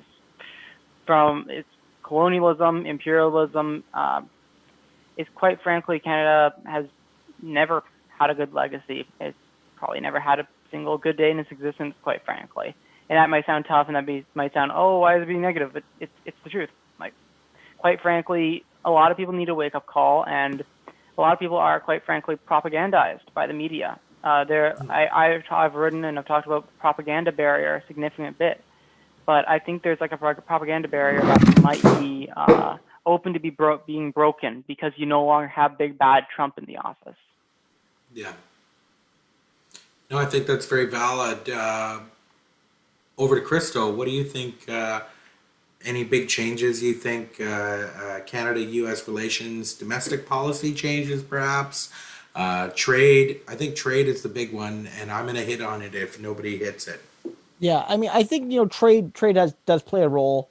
I'm guessing that, I mean, USMCA has been largely done, but maybe some of the existing tensions on that are easier to resolve with Biden. I definitely think that the pipeline issues might be there. There was a concerted effort by both Jason Kenney and Justin Trudeau and his government to basically try to lobby Joe Biden, and I'm guessing they have not stopped, to get him to maintain support for pipelines, which Biden, at least in rhetoric, has said he does not support. So it's one of those cases where Biden is likely to the left of Justin Trudeau on at least some environmental policies. And so that would be an interesting tension. In terms of like how it'll affect Canadian domestic policy, there is not as much as with Bernie, of course, but there is the potential that if Biden was to implement something like a federal $15 minimum wage, that'll likely put pressure on Canadian officials to do the same. I know most workers in Canada are under a federal jurisdiction, but nonetheless, there is no $15 minimum wage for federal workers. So there might be pressure there. But I think in general, and I don't envision a major change in foreign policy. I mean, the U.S. is going to rejoin some of the organizations they've quit, like the WHO. It is what it is. Canada and the U.S. support the same foreign policy, and I don't think Biden's going to be vastly different than Trump. I do think one challenge for Justin Trudeau, though, is that he will not be able to simply bask in the negative glow of Donald Trump. And even someone as frankly awful as Joe Biden is leagues better than Donald Trump, and is leagues well more liked than Donald Trump. And so I would say Biden's foreign policy isn't going to be. I'm not sure. Maybe I'm just misinterpreting you, but I would just say Biden's foreign policy is not going to be better. No, I'm not. Okay, good. No. My apologies. I'm saying no. Biden's foreign policy. I don't envision any major changes. Yeah. And so what I say is that Canada's foreign policy will likely remain the same. The U.S.'s will likely largely remain the same as well. But I think that the point is Justin Trudeau will find it harder because Biden will not, on the whole, be as bad as Trump or abrasive as Trump. And Canadians, regardless of the reality, will not see Biden as bad as Trump. And so Justin Trudeau will not look as good in relation to the American president. And I think that will hurt him. And I'm of the mind, and this was obviously speculation, we'll never know, that Justin Trudeau does not win in 2019 if Hillary wins in 2016. That election was close enough that the election of Donald Trump influenced our elections, much like I feel Doug Ford losing in 2018 likely leads to Andrew Scheer winning more in Ontario in 2019, and therefore likely a conservative minority government. So I think that Justin Trudeau has been bailed out to a degree by comparisons. 100%. And Biden, frankly, in some ways is going to be better than Trudeau, and in other ways he's going to be worse. Again, he's better on pipelines. He's better on minimum wages. He's worse on healthcare, but he's in the same ideological ballpark as Trudeau. And I don't think Trudeau's going to like that, really. Yeah, I think that Liberals in Canada have always enjoyed not being the conservative president of the United States in order to trick domestic policies into implementing, the right wing foreign policies and international policies that they have. And I think that's an important thing to keep an eye on. One of the things with Biden was always the something that, I think that Canada should do, but Biden is going to do it in the United States, or so he says, will be the Buy American executive order, for federal procurement. Federal procurement in Canada has always been an interesting thing for me because right now, I believe it's chat. If you're very astute, you will know this piece of federal procurement policy and you'll be able to correct me if I'm wrong. But it's only between 2 and 5% now of federal contracts that go out from any department have to be implemented by indigenous-led corporations or firms or communities to do the contract. I would like us to look at our procurement policies as a federal government. I think it's really great because we can support Black businesses, people of color. We can support indigenous communities. We can look at community. It's very, very good policy. Federal procurement is very good policy. It's a very boring portfolio. But Joe Biden wants to ensure that his federal procurement in the United States is all American. Great policy. There's a lot of Canadians that work in that. And I think that that's a big question mark for a lot of people in Canada, because a lot of our work is done in servicing the United States, whether it be the federal government or other, institutions. But I think that's something that we need to look at in Canada. And so we need to echo these sorts of things where they're campaigning on issues. Joe Biden's campaigning on issues like, we're going to take the money that we're going to spend on XYZ project, but instead of going to, international markets to find consultants or firms or, construction companies or this sorts of things, we're going to make it focus on domestics. And I think that's a really, really good policy that we need to import into Canada, because the work that Canadian Council for Aboriginal Business and other sorts of lobby groups and that sort of thing dealing in procurement issues, we need to bring them in. That's a bit of a pet project of mine. I didn't mean to get so deep into it, but I think that's really, really important. When we look at how governments make decisions, it's a great place to start a discussion. So that was my one thing I wanted to touch on when it came to trade and relations and procurement with the United States and Canada, because a lot of people don't talk about that relationship with the US and Canada, that the professional services overlap is huge. And now, sure, we're talking about Bay Street half the time, but we're also talking about boutique, community-led groups that are doing like, oh, we're going to come in and do the not-for-profits strat plan. This is a part of the economy, and it's a part of community. So they're a part of, different organizations doing like United Way, or they're doing like a sock drive or a coat drive or things like that. These small boutique firms, they should be able to get into a bigger market to be able to scale up and hire more people, train more people, do more things. I think that's good. But, until we get the big nationalized consulting firm, this is what we have to do. I agree. I would hope that Canada would adopt something very similar in the way of that Buy Canada, or just try and manufacture or implement as many nationalized, publicized programs as we can to make our own goods here. I guess my fear is that Biden's going to end up backtracking on that, in my opinion, because once again, we're still in the USMCA, and he has a lot of people who work on Wall Street who are in his probably going to be in his cabinet or are already in his cabinet. And I have a fear that he will most likely end up backtracking on that. But I think that's something Canada definitely in the future, once again, why I think Canada needs a Green New Deal as well. So we manufacture goods here in Canada that would better the green economy, I suppose. But yeah, I think Biden will most likely backtrack on that. Yep. Yeah. Any thoughts on that, Aiden, Christo? No, I mean, I agree. I'd echo the thoughts, yeah. Okay, so we're nearing the end here. So maybe just some reflections from everyone on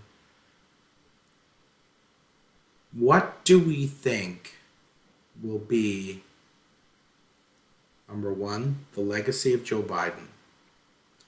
Number two, what's going to happen in the midterms. So let's think 4 years and then 2 years from now. And let's start with Christo. Yeah, I mean, I think like his legacy is going to in part be determined what happens in the midterms in 2022 and obviously the 2024 election, whether he runs or not. And I think I would lean towards maybe Kamala Harris. I mean, she'll have to run in a primary, of course, but kind of being his successor. I think that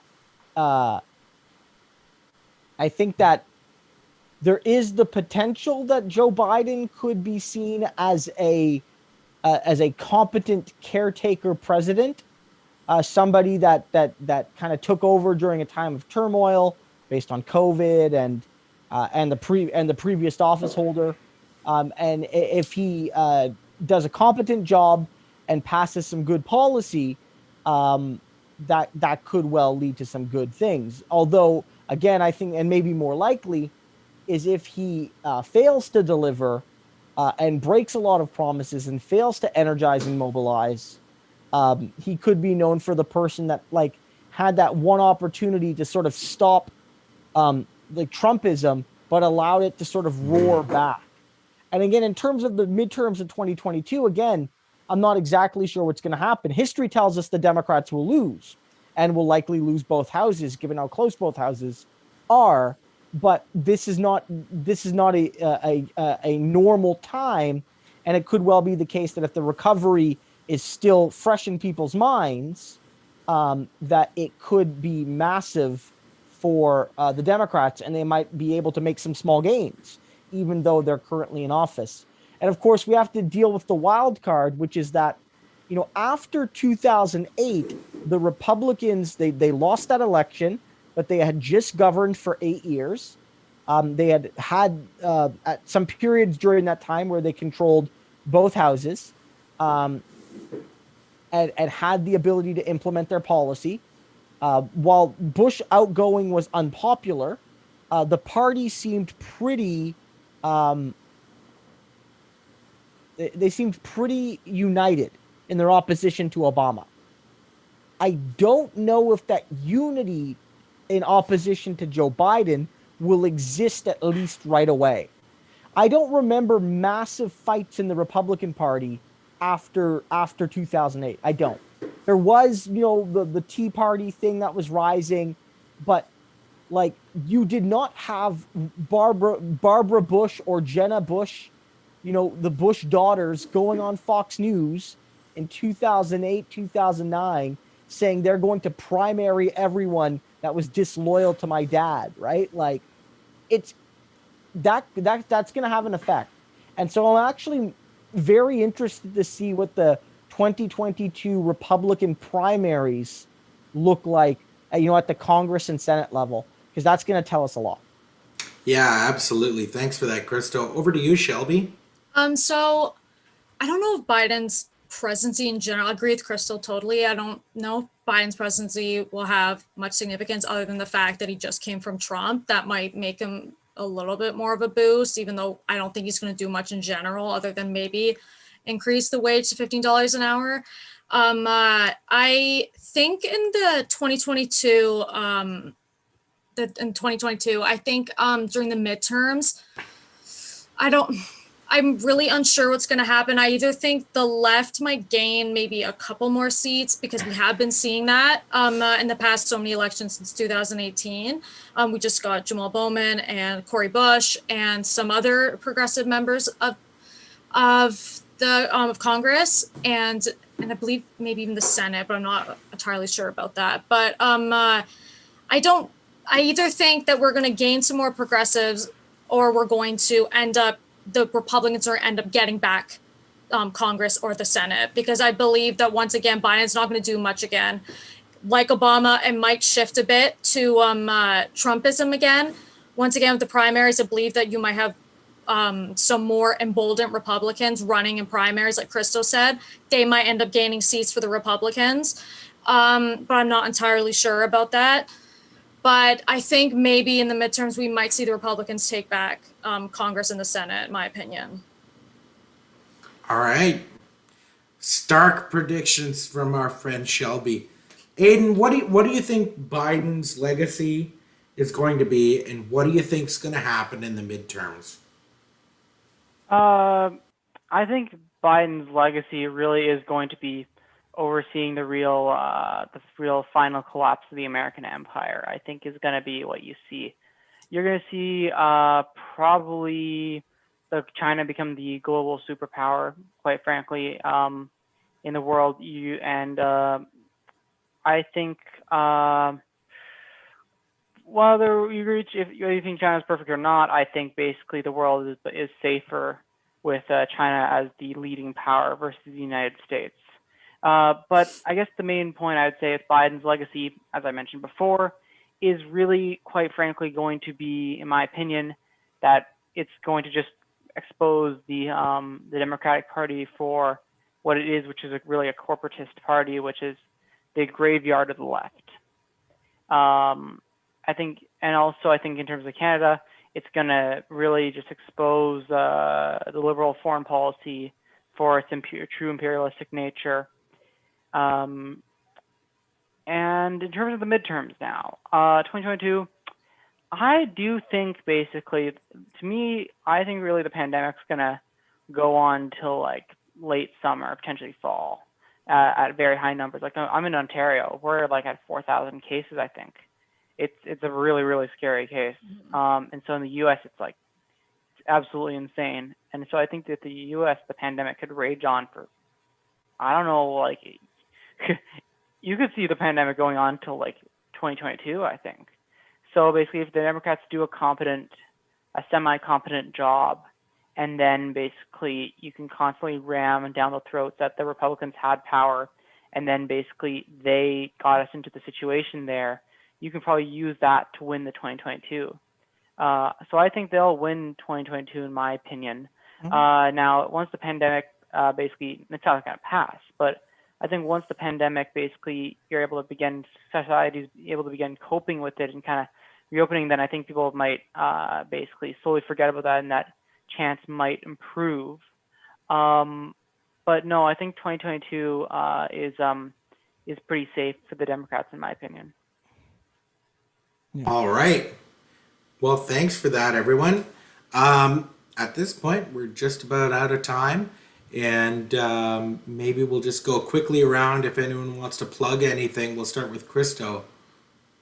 Yeah, you can find me here on YouTube. If you just search Christo Aivalis, my channel will come up. Same thing, Twitter, Facebook. You'll find me there. I'll have the links in the description when we put the videos up. Shelby? I'm Lefty Mine on Twitter, and that's really unfortunately it now.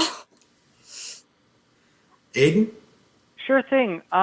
So obviously, as you know, I'm the editor-in-chief of the Canada Files. But in terms of the work I do personally, I do have a Patreon where you can financially support the journalism that I do. So it's patreon.com/Aiden Jonah, Aidan Jonah, no spaces, no capitals. You can support the journalism there. The Canada Files also has a Patreon that specifically goes to writers and contributors. That's patreon.com/The Canada Files. Same deal, no capitals, no spaces. And if you want to go check out writing from the Canada Files, you can actually go to www.thecanadafiles.com. Sorry, I have a lot of links. And in terms of YouTube, basically just search up the Canada Files. You'll see the channel there. Not too many uploads, but maybe that'll happen in the future. Final set, basically Twitter, Facebook. It's just Aiden Jonah in both cases, so it should be easy enough for people to find me. Yeah, I think that's the extent of it. I have a lot of links, but I've taken the time to listen to them all. Well, thanks for sharing them, and thanks everyone for coming on tonight. You know, I think we touched a lot of different things, and I was able to put up my little Donald Trump slideshow, which I think is absolutely hilarious. And Yeah. I can't wait to put that up. But thanks so much for coming on. We're Brave New North. My name is Sean Conway. I hope everyone has a great evening. Thanks for spending some time with us. I'm just going to touch base with the chat here. We're on a little bit of a lag. But I just want to thank everyone. It's a lively chat this evening. Small but mighty, very lively. So we're going to say goodbye with that. So thanks a lot, and thanks everyone for sticking around. Thanks so much, guys. Thanks a ton. Thank you.